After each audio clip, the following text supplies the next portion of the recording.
Super Mario 64, talvez uma das maiores revoluções no mundo dos games, aquele que moldou um gênero a partir de si e com isso tivemos a consolidação dos jogos de plataforma em 3D. Mas é claro que Mario não brilharia sozinho, então a Rare, conhecida pela trilogia de Donkey Kong Country, cria Banjo-Kazooie, um game que se inspira na fórmula de Mario, porém possuindo um carisma e criatividade tão grande que é considerado por muitos como o melhor de seu gênero, junto de sua continuação. Muitos sabem o que aconteceu com a Rare após ela ser comprada pela Microsoft. Muitos de seus funcionários saíram da empresa, suas melhores franquias ficaram na geladeira ou então tiveram jogos muito inferiores. Felizmente nasceu no Kickstarter Yooka-Laylee, um game feito pela Playtonic Games, uma empresa constituída de ex-membros da Rare que resolveram tomar as dores de um gênero hoje carente e veio com a promessa de ser um sucessor para Banjo. Não chegou a ser tão grandioso, mas cumpriu seu papel sendo um bom jogo e agora temos uma continuação já esperada, porém vinda de uma forma muito inusitada. Você confere agora a análise de Yooka-Laylee and the Possible Lair.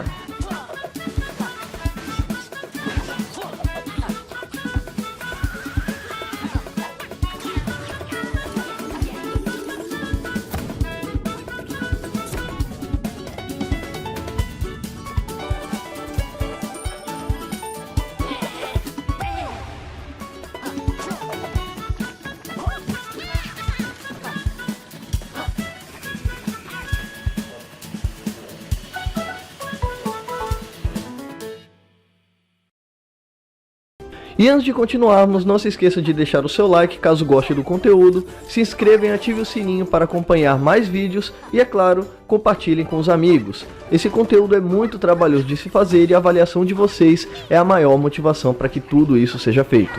Mudando completamente o seu estilo, indo de um game de plataforma 3D para um bom e velho side-scrolling, Yooka-Laylee and the Possible Lair tenta juntar dois formatos em apenas um. Possuindo um mapa aberto com visão isométrica onde podemos não apenas selecionar fases, como encontrar coletáveis, resolver puzzles, enfrentar inimigos, desbloquear atalhos e muito mais, basicamente funcionando como um jogo dentro de um jogo. Embora a movimentação nesse momento seja levemente menos abrangente, ainda é extremamente polido, trazendo uma ótima sensação de um Zelda por conter puzzles divertidos, ser um mapa complexo com inúmeros segredos e precisar utilizar itens para abrir novas localidades. Muito da progressão nesse momento funciona pela exploração, mas existirão portões que só podem ser abertos com uma quantidade X de moedas essas que só são encontradas dentro de cada fase. Contando com mais de 30 fases disponíveis no meio do mapa aberto, o game bebe completamente da fórmula de Donkey Kong Country Tropical Freeze, possuindo um level design extremamente bem feito e sendo construído pensado também para speedrun. Yuka pode pular, rolar e usar a sua língua para agarrar alguns objetos, mas quando está com Laylee, todas as suas habilidades são melhoradas, podendo rolar mais rápido e dando a possibilidade de flutuar por alguns instantes no ar. Aqui, ao contrário do jogo anterior, não existe power-up pelo caminho ou então alguma forma de conseguir novas habilidades. Tudo que você tem é apresentado desde o início e todo o game funciona pensado apenas nessa base. Mas existirão muitos momentos que o jogador se perguntará como alcançar um local tão alto ou como acessar aquela área tão longe. Basicamente, você já tem tudo o que é preciso e basta pensar ou pegar algo deixado para trás e enfim alcançar o seu objetivo, fazendo com que a exploração seja algo muito importante, principalmente por conta das 5 moedas escondidas em cada uma das fases. A Playtonic foi ousada em mudar o formato original do game, mas soube trazer muitas novidades. Uma delas foi a possibilidade de mudar as condições de todas as fases, lhes dando uma segunda versão. A parte mais legal é que para conseguir alcançar a segunda versão de algumas delas, será preciso resolver algum puzzle. Em um momento, por exemplo, a fase estará normal, mas basta encher a área de água para poder acessar uma versão inundada da fase.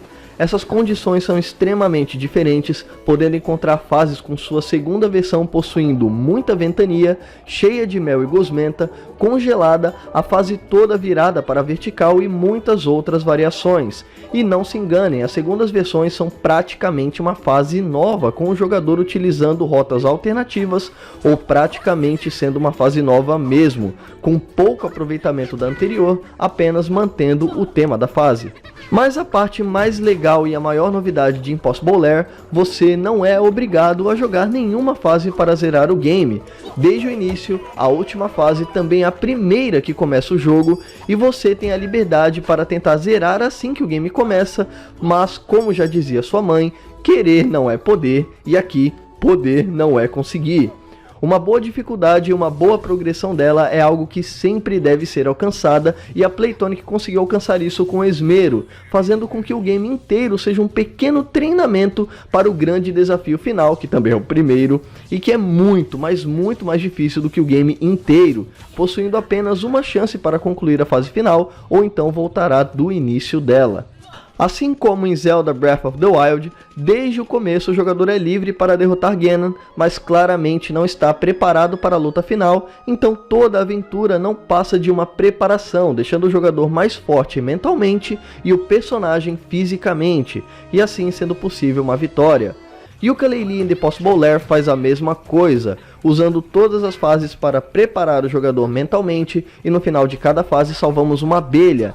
Cada abelha contará como uma vida na luta final, ou então um dano recebido. Caso queira tentar enfrentar o Capital B com apenas 10 abelhas, então boa sorte, você é livre para isso. Caso queira sem nenhuma, então você ou é louco, ou então você é um deus.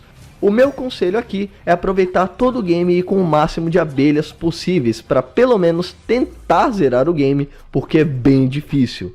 A parte mais chata de sempre termos à disposição o último chefe para enfrentar é a falta de outros chefes durante as fases. Infelizmente só existe um chefe no jogo inteiro, embora muitos nem sintam tanta falta disso, já que o game é impecável do começo ao fim. Aqueles que não ficarão tentando ir cada vez mais longe na última fase durante a jogatina como eu, certamente sentirão falta de outros chefes.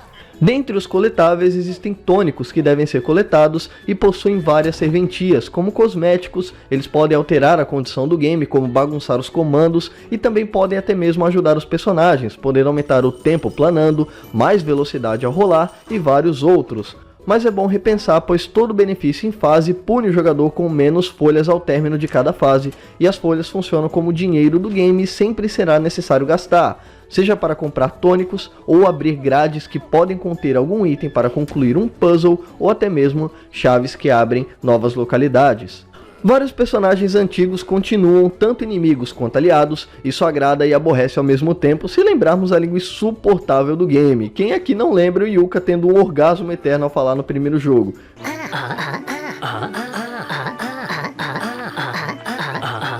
Ai, que delícia! Cara, era muito estranho. Mas aqui eles deixaram a fala dos personagens em segundo plano, apenas os balões de diálogo ficam e uma pequena fala no início de cada balão. A impressão que tivemos foi que a Playtonic decidiu diminuir a fala dos personagens para aumentar e melhorar a trilha sonora, não deixando o dever em nada para Donkey Kong Country Tropical Freeze, sendo muito parecida com a franquia da Nintendo, mas não alcançando o mesmo nível de brilhantismo como em Donkey Kong Country 2, que, meu Deus, que trilha sonora. Ouçam, pelo amor de Deus.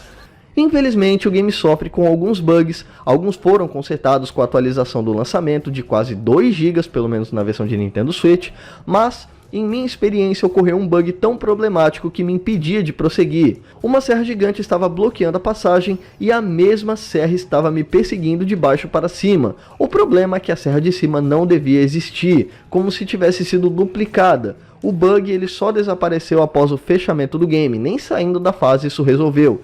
Talvez, com a atualização, isso tenha sido corrigido.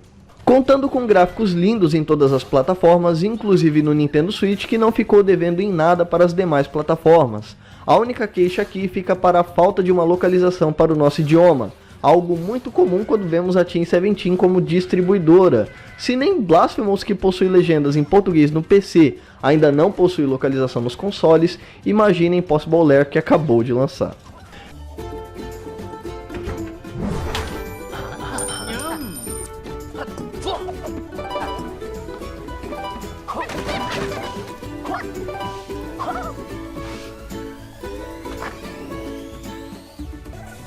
Yooka-Laylee em The Impossible Lair não é apenas um game parecido com Donkey Kong Country Tropical Freeze. Apenas isso já seria incrível, pois o exclusivo da Nintendo é um dos melhores exemplos de level design em um game de seu gênero. mas não bastando ser parecido, Yooka-Laylee consegue finalmente alcançar o nível de excelência que sua franquia merecia. O novo estilo de jogabilidade que mistura o 2D com visão isométrica foi uma sacada genial, contando com um dos mapas mais interativos e mais divertidos já feitos para um game do gênero. E se Yooka-Laylee and the Impossible Lair vale a pena, vale muito a pena. É um dos melhores games side-scrolling do ano, cheio de novidades significativas em comparação com a maioria dos games do mesmo gênero, com um ótimo desafio, lotado de coletáveis, possuindo mais de 15 horas para completar 100% e com a atração do calabouço impossível, a última fase insana que você deverá ver a carinha dela pelo menos umas 10 vezes antes de finalmente zerar o game. É incrível ver como uma franquia que nasceu de uma promessa, trazer de volta um clássico, hoje volta como uma reformulação total, mostrando que a empresa não apenas sabe trazer experiências incríveis já vividas por suas criações no passado, mas também sabe polir essas ideias e ir além. Yooka-Laylee hoje mostra que não é apenas capaz de trazer de volta um clássico, mas o carisma dessa franquia e toda a capacidade da Playtonic mostra que é capaz de ir muito mais longe do que isso, fazendo tudo aquilo que deu certo no passado, mas diferente e quem sabe, futuramente, melhor.